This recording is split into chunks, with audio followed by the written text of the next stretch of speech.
Hello everyone, chapter wise बाल विकास series में आप सभी का एक बार फिर से स्वागत है। आज का टॉपिक हम लोग करेंगे सोशलाइजेशन प्रोसेस यानी सामाजिकरण प्रक्रिया के 10 प्रमुख क्वेश्चंस को यहाँ पे डिस्कस करने वाले हैं। तो चलो शुरू करते हैं। और अगर इस चैनल पे अगर कोई नए हो और चैनल को सब्सक्राइब नहीं किया हो तो चैनल को सब्सक्राइब कर लेना, जिससे कि वीडियो का नोटिफिकेशन आप तक आसानी से पहुँचे। चलो स्टार्ट करते हैं पहले क्वेश्चन से। इसमें सबसे उपयुक्त आंसर निर्देश दिया है, सबसे उपयुक्त उत्तर का चयन कीजिए। क्वेश्चंस क्या है? सहकर्मी समूहों में सामाजिकरण की प्रक्रिया में बातचीत अधिक स्वायत्त हो जाती है। ठीक है, आपका सहकर्मी समूहों से क्या तात्पर्य है? यहाँ पे सहकर्मी समूहों के बारे में बताना है, पीयर ग्रुप्स। ठीक है, सहकर्मी समूह यानी पीयर ग्रुप्स।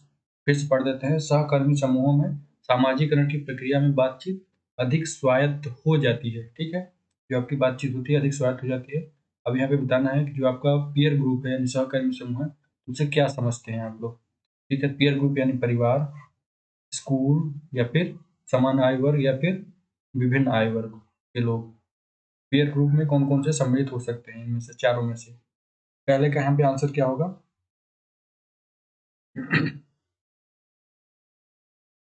पहले का आंसर क्या होना चाहिए? तो इसका जो आंसर हो जाएगा यहाँ पे, पीयर ग्रुप यानी समान आयु वर्ग, द सेम एज ग्रुप के रूप में जाना जाता है। ठीक है, इसमें क्या होता है, विकास और परिपक्वता के एक ही चरण होते हैं इस स्टेज में यानी समान आयु वर्ग में, यानी फर्स्ट का answer C. Question number second की ओर चलते हैं। क्वेश्चन नंबर सेकंड देखो। सामाजिक विकास अनिवार्यतः, जो आपका सामाजिक विकास होता है वह अनिवार्यतः कैसा होता है? सोशल डेवलपमेंट किस प्रकार से होता है? इसेंशियली, प्राथमिक रूप से, अनिवार्य रूप से तो सामाजिक कौशलों के विकास से जुड़ा होता है।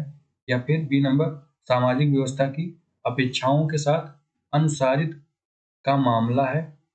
अनुसारित यहाँ पे क्या बोल सकते हो? Conformity to the demands of the social order, यानी सामाजिक व्यवस्थाओं की अपेक्षा के साथ जो कन्फर्मिटी यानी अनुसारित का मामला है वो है आपका सामाजिक विकास। या फिर सी नंबर, सामाजिक सुरक्षा और सविकरण की प्राप्ति का मामला है, यानी सामाजिक सुरक्षा यानी और ये आपका जो समीकरण हुआ ये क्या है? Achievement of social security and acceptance. ठीक है, तो ये आपका सामाजिक विकास के अंतर्गत आएगा। या फिर डी नंबर क्या दिया है? सामाजिक व्यवस्था और व्यक्ति के उद्देश्यों के समाकलन से संबंधित है। तो इसका आंसर बताना है सामाजिक विकास अनिवार्यतः क्या होता है, किस विकल्प से संबंधित होगा यहाँ पे। ठीक है, एबीसीडी में बताना है इसका आंसर क्या हो जाएगा। सेकंड का आंसर, सेकंड का आंसर क्या होना चाहिए? तो इसका जो आंसर हो जाएगा डी, सामाजिक व्यवस्था और व्यक्ति के उद्देश्यों के समाकलन से संबंधित है। ठीक है, जो आपका सामाजिक विकास होता है सामाजिक व्यवस्था और व्यक्ति के उद्देश्यों के समाकलन से संबंध रखता है, कोरिलेट करता है। ठीक है, तो ये आपका आंसर हो जाएगा D number. Question number third की ओर चलते हैं। सामाजिकरण एक प्रक्रिया है, जो आपकी सामाजिकरण है, सोशलाइजेशन है, वह एक प्रोसेस है। किस प्रकार की प्रोसेस है? पहला, मूल्यों, विश्वासों, अपेक्षाओं को अर्जित करने के रूप में, या फिर घुलने मिलने तथा समायोजन की यानी एसिमिलेशन एंड एकोमोडेशन के रूप में आपकी सोशलाइजेशन होती है, वो होता है। या फिर सी नंबर, एक समाज की संस्कृति की आलोचना करना सीखने की। ठीक है, या फिर मित्रों के साथ सामाजिक बनने की, जो आपके मित्र समूह है उनके साथ सामाजिक बनने की, यानी सोशलाइजेशन विद फ्रेंड्स। यहाँ पे बताना है सामाजिकरण एक प्रक्रिया है, किस प्रकार की प्रक्रिया है, किस प्रकार की प्रोसेस है। थर्ड का आंसर क्या होगा? क्वेश्चन नंबर थर्ड का आंसर क्या होना चाहिए? तो इसका आंसर क्या हो जाएगा? ए नंबर, सामाजिकरण एक निरंतर प्रक्रिया है। ठीक है, जिसके तहत एक व्यक्ति व्यक्तिगत पहचान प्राप्त करता है तथा मानदंडों, मूल्यों, अपेक्षाओं, विश्वासों, ठीक है, आदि कौशलों को अपनी सामाजिक स्थिति के लिए उपयुक्त बनाता है, अर्जित करता है, प्राप्त करता है। ठीक है, सामाजिकरण किस प्रकार की प्रोसेस होगी? मूल्य विश्वासों तथा अपेक्षाओं को अर्जित करने के रूप में होगी। थर्ड का आंसर आसान क्वेश्चंस होते हैं, टॉपिक वाइज क्वेश्चंस में। तो अगर आप लोग नए हैं वीडियो को लाइक जरूर करिएगा, साथ ही चैनल को सब्सक्राइब भी कर लीजिएगा। क्वेश्चन नंबर 4 की ओर चलते हैं। बालक के सामाजिकरण की प्रक्रिया कब प्रारंभ होती है? बालक के सामाजिकरण की प्रक्रिया कब प्रारंभ होती है? जन्म से, जन्म के 3 वर्ष बाद से, किशोरावस्था से, वयस्क होने के बाद से।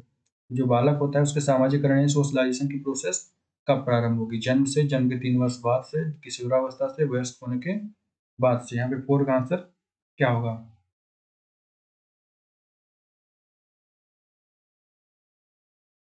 4 का आंसर क्या होगा इसका?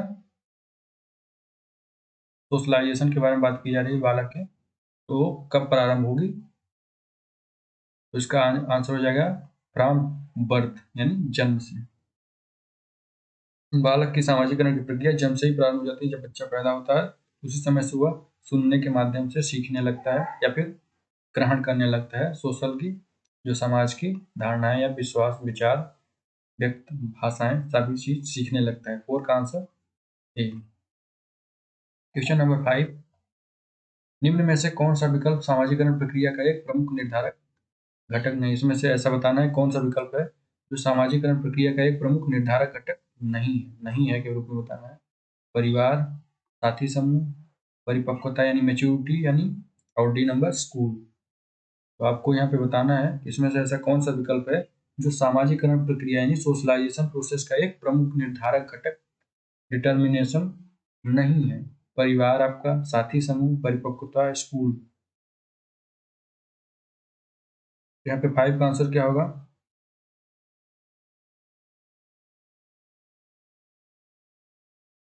तो सामाजिकरण प्रक्रिया के अंतर्गत एक निर्धारक घटक कौन सा नहीं होगा?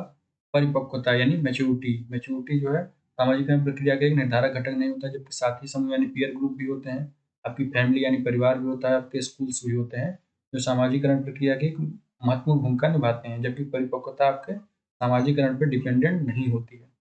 परिपक्वता जो होती है यह पूर्णता की भावना होती है, जो ज्ञान की भावना, विफलता के लिए खेद, निराशा और कड़वाहट की ओर ले जाती है। एक दूसरा ही इसका एक डायमेंशन होता है, ठीक है।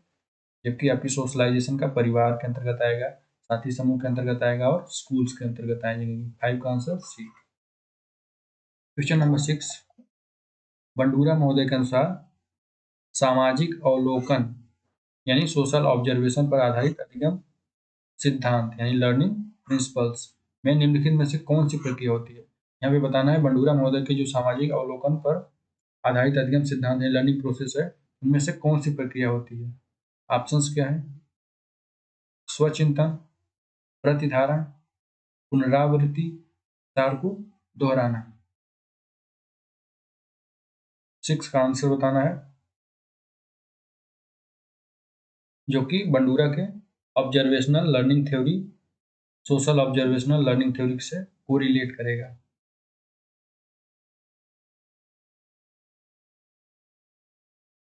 आंसर क्या हो जाएगा?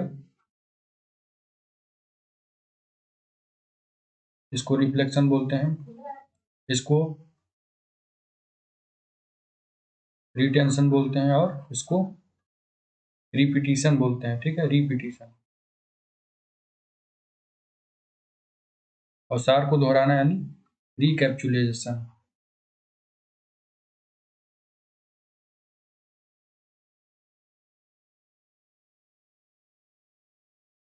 ठीक है, तो इसका आंसर क्या होना चाहिए 6 का? रिटेंशन यानी प्रतिधारण।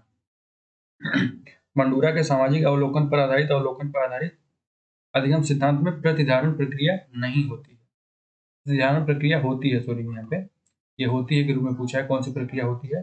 तो प्रतिधारण प्रक्रिया होती है। बंडूरा का जो सामाजिक संज्ञानात्मक सिद्धांत बताता है कि अवलोकन अधिगम के 4 चरण होते हैं, जिसमें से आपका ध्यान पहला हो गया, दूसरा प्रतिधारण यानी रिटेंशन हुआ, और तीसरा दीक्षा यानी मोटर्स के रूप में होता है, और चौथा प्रेरणा के रूप में होता है। यानी 6 का आंसर बी हो जाएगा। और बंडूरा के चारे सामाजिक observational social observational learning theory के बारे में बताए हैं। क्वेश्चन नंबर 7 को चलते हैं।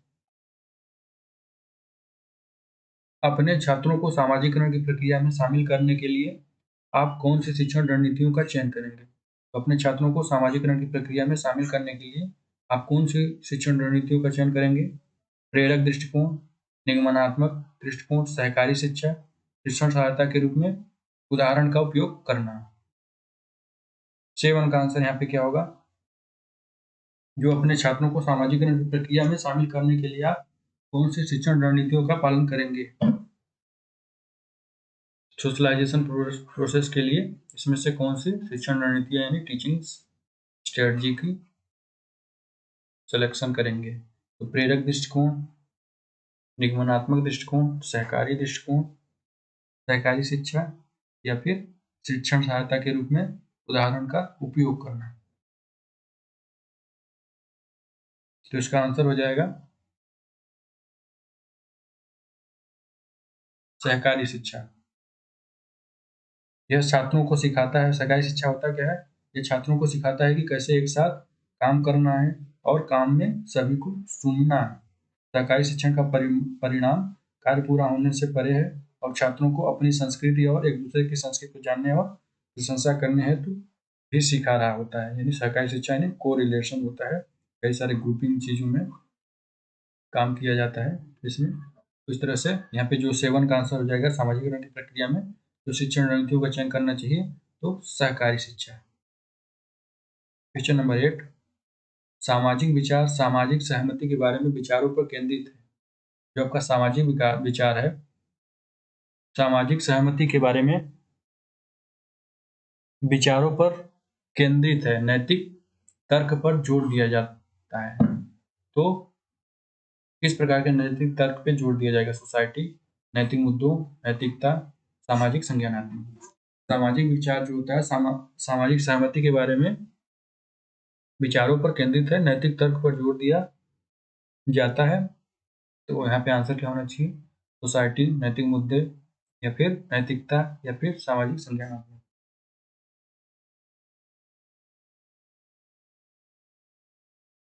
8 का आंसर यहाँ पे क्या होगा? तो नैतिकता, सी नंबर। सामाजिक तर्क सामाजिक सहमति के संदर्भ में विचार पर केंद्रित होती है, जबकि नैतिक तर्क नैतिकता पे जोर देता है। तो यहाँ पे जो आंसर हो जाएगा सामाजिक विचार सामाजिक सहमति के बारे में जो विचारों पर केंद्रित है, नैतिक तर्क पे जोर दिया जाता है, यानी नैतिकता पे जोर दिया जाता है। 8 का सी आंसर। क्वेश्चन नंबर 9, सामाजिकरण है। सामाजिकरण क्या होता है? सोशलाइजेशन क्या है? शिक्षक एवं पढ़ाए गए के बीच संबंध, समाज के आधुनिकीकरण की प्रक्रिया, समाज के मानदंडों के साथ अनुकूलन, सामाजिक मानदंडों में परिवर्तन। 9 का आंसर सामाजिकरण क्या होगा? तो इसका आंसर हो जाएगा समाज के मानदंडों के साथ अनुकूलन। ठीक है, शिक्षक में पढ़ाए गए बीच के संबंध या सामाजिकरण का कोई ज्यादा इफेक्ट नहीं करेगा। समाज के आधुनिकीकरण की जो प्रक्रिया होती है वो भी सामाजिकरण से बहुत कोरिलेट के रूप में नहीं होगा, जबकि सामाजिक मानदंडों में परिवर्तन इसमें भी बदलाव की जा रही है। इन तीनों में समाज से कुछ रिलेटेड बदलाव किए जा रहे हैं, वो सामाजिकरण के अंतर्गत नहीं आएगा। जबकि समाज के साथ मानदंडों के साथ अनुकूलन, एडाप्टेशन या फिर ग्रहण रूप हो रहा है तो उसका मतलब सामाजिकरण हो रहा है, समाज के अंग बन रहे हैं। ठीक है, सी आंसर। क्वेश्चन नंबर 10, अपनी कक्षा में सामाजिकरण की प्रक्रिया को विकसित करने के लिए आपकी किस प्रकार की प्रकृति होगी? तो अगर आपको अपने क्लासरूम में सामाजिकरण की प्रक्रिया को विकसित करना है तो आप किस प्रकार की प्रकृति को या नेचर को वहां पे प्रस्तुत करेंगे? साधारण, कठोर, प्रेममय और सहानुभूतिपूर्ण के रूप में, या फिर कोई और इनमें से कोई नहीं, यानी कोई और। 10th का आंसर क्या होना चाहिए?